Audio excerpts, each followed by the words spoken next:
It's hard to believe how long it's been since we first opened our doors to the television cameras. Back then, we were just a family-run pawn shop trying to make a living in Las Vegas. We had no idea that millions of people would soon be watching us do our thing.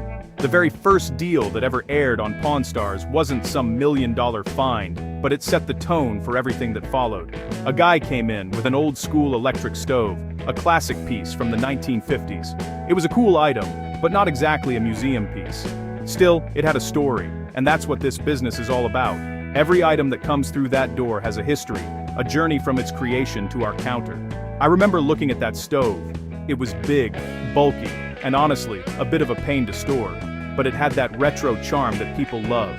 The guy wanted a decent price for it, and we went back and forth, just like we do every day. It was a simple negotiation, nothing too dramatic. We settled on a fair price, shook hands, and the deal was done. It was a perfect example of what we do. We buy interesting things, we learn a little bit of history, and we try to make a profit. That first deal showed America that a pawn shop isn't just a place for desperate people. It's a place where history comes alive, one object at a time. That stove represented the bread and butter of the pawn business. It wasn't a Spanish treasure fleet coin or a guitar played by a rock legend. It was an everyday object from a bygone era, something that might have been in your grandmother's kitchen. And that's the magic of it. History isn't just about kings and battles. It's about the things ordinary people used and loved. We see it all, from Super Bowl rings to antique toys. Every day is a new treasure hunt, and you never know what's going to walk in. That first deal was a reminder that value can be found in the most unexpected places, if you just know what to look for. Looking back, it's funny to think that it all started with a kitchen appliance, but it was the perfect introduction to our world. It showed the negotiation, the appraisal, and the final handshake. It established the dynamic between me, the old man, Big Hoss, and Chumley. We were just doing our jobs, but it turned out people found it fascinating. That simple transaction laid the groundwork for thousands of deals to come, from the mundane to the truly mind-blowing. It proved that you don't need a crown jewel to make for an interesting story. Sometimes all you need is a 50-year-old stove and a couple of guys willing to make a deal. People who watch the show know I'm a history nut, and nothing gets me more excited than a rare coin. Coins are like tiny time capsules. They tell you about the economy, the politics, and the art of the time they were made. One of the most incredible coins we ever saw was the 1715 Spanish Fleet Treasure coin. A guy brought in a beautiful 8 escudo gold coin, recovered from a shipwreck off the coast of Florida. Holding it was like holding a piece of a legendary story.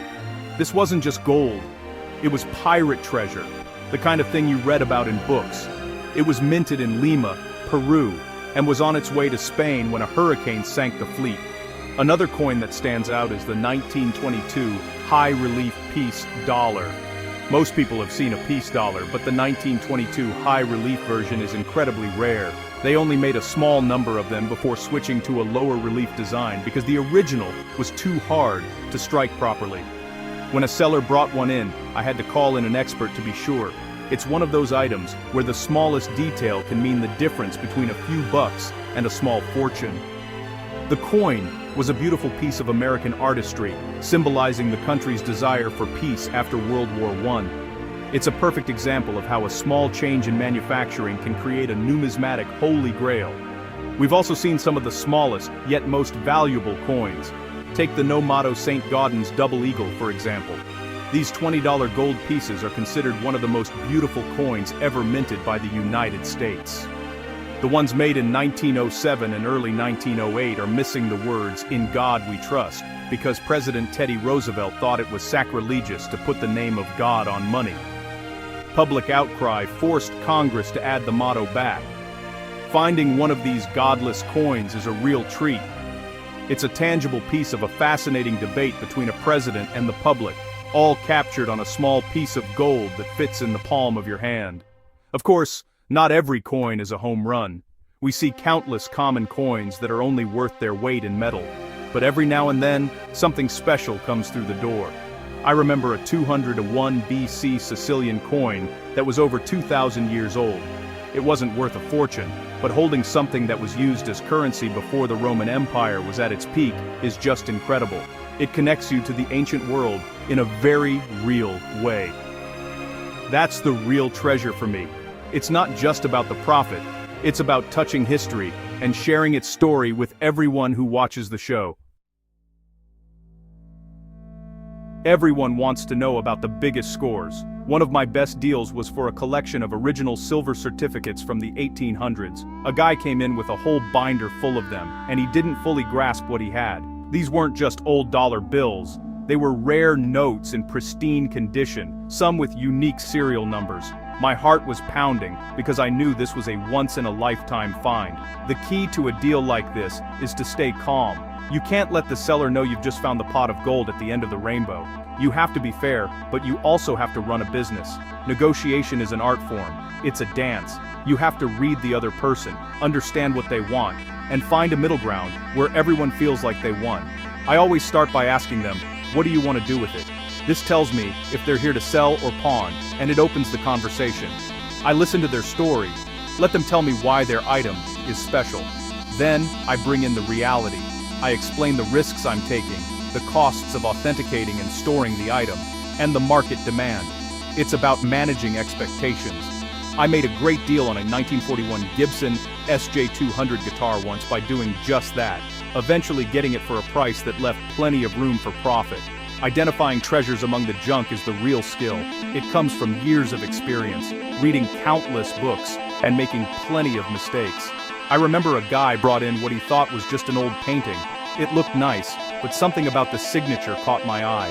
After some research and a call to an expert, it turned out to be an original work by a well-known artist, worth over $100,000. The seller walked away happy with a few thousand, and we made a massive profit. That's why my motto is, you never know what is going to come through that door. You have to examine everything, because the next $1,000,000 item could be disguised as a dusty relic. One of the biggest wins wasn't about the profit margin, but the historical significance. We bought a book from 1775, a book of common prayer that was owned and signed by a direct descendant of the Mayflower Pilgrims. It was an incredible piece of American history.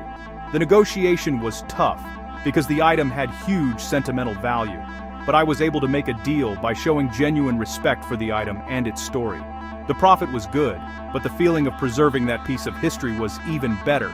These are the deals that make the job worthwhile, the ones that remind me I'm not just a pawnbroker, I'm a custodian of history.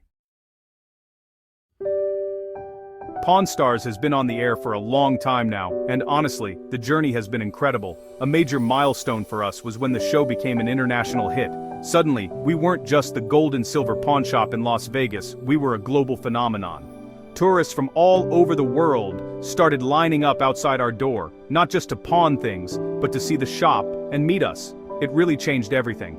Our little family business became a major tourist attraction. It was surreal to see people from Japan, Germany, and Australia who knew all about our inside jokes and famous deals. One of the most memorable moments in the show's history was, without a doubt, the episode where we bought a 1961 Lincoln Continental that supposedly belonged to President John F. Kennedy's administration. The car wasn't one of his official limousines, but it was used by the White House. Just being near a vehicle with that kind of connection to a pivotal moment in American history was amazing. We had to do a ton of research and bring in experts to verify its provenance. It was a massive undertaking, but it was also a history lesson on wheels. Deals like that elevated the show beyond simple transactions and turned it into a historical investigation. Of course, the biggest and most difficult milestone for our family and the show was losing my dad, Richard the Old Man Harrison, in 2018. He was the foundation of the shop and the heart of Pawn Stars. His grumpy wisdom and classic one-liners were legendary. The show was never the same without him sitting in his chair, watching over everything with a critical eye. Continuing without him was tough, but we knew he would have wanted us to keep the business and the show going. The tribute episode we did for him was our way of saying goodbye and honoring the incredible legacy he left behind. He taught me everything I know about this business. Another key moment was when we celebrated our 500th episode. Think about that, 500 episodes of a show about a pawn shop. It's unheard of. We never imagined it would last this long or have such an impact. That milestone was a testament to our fans and the simple formula of the show: family, history, and the thrill of the deal. It proved that people are genuinely curious about the stories behind old objects. From buying a fleet of 1980s-era mail delivery Jeeps to appraising a piece of the moon, we've done it all. And as of today, in 2026, we're still going strong, ready for whatever comes through that door next. Before our show, I think most people in America viewed pawn shops as shady places on the wrong side of town. We were seen as lenders of last resort, not as places filled with history and unique treasures. Pawn Stars completely changed that perception. We pulled back the curtain and showed the world that pawnbroking is a legitimate, fascinating business. We showed that we're not just dealing in electronics and jewelry, we're dealing in stories. People started to see pawn shops as museums you can buy things from. And that was a huge shift in public opinion. It made our entire industry more approachable and respected. The show also had a massive impact on how people look at the stuff collecting dust in their attics and garages. Suddenly, everyone became a treasure hunter. We inspired a generation of people to look closer at their family heirlooms, old coin jars, and flea market finds. We got countless emails and letters from viewers who, after watching an episode, discovered they owned something valuable. We taught them to look for signatures, check mint marks on coins, and do their research. In a way, we democratized the world of collecting. We showed that you don't have to be a millionaire to own a piece of history. You just have to be curious and a little bit lucky. More importantly, Pawn Stars made history accessible and fun for millions of Americans. Let's be honest, history class can be boring for a lot of kids. We presented history in a different way, not through textbooks and dates, but through tangible objects. When we talk about a Civil War sword, we're not just talking about a battle. We're talking about the soldier who carried it. When we examine a vintage comic book, we're exploring the culture of the 1940s. We made history feel real and personal. The show became a kind of weekly history lesson that people actually wanted to watch, and I'm incredibly proud of that. Ultimately, the legacy of Pawn Stars is that it connected people to their past. It encouraged a national conversation about value, not just in terms of money, but in terms of historical and cultural importance. We showed that every object, from a presidential autograph to an old lunchbox, has a story worth telling. The show proved that history is not some distant academic subject. It's all around us, waiting to be discovered in an old trunk or on a pawn shop shelf. We changed the way people look at history, and we changed the pawn business forever. And for a guy who just wanted to run a shop in Vegas, that's a pretty sweet deal.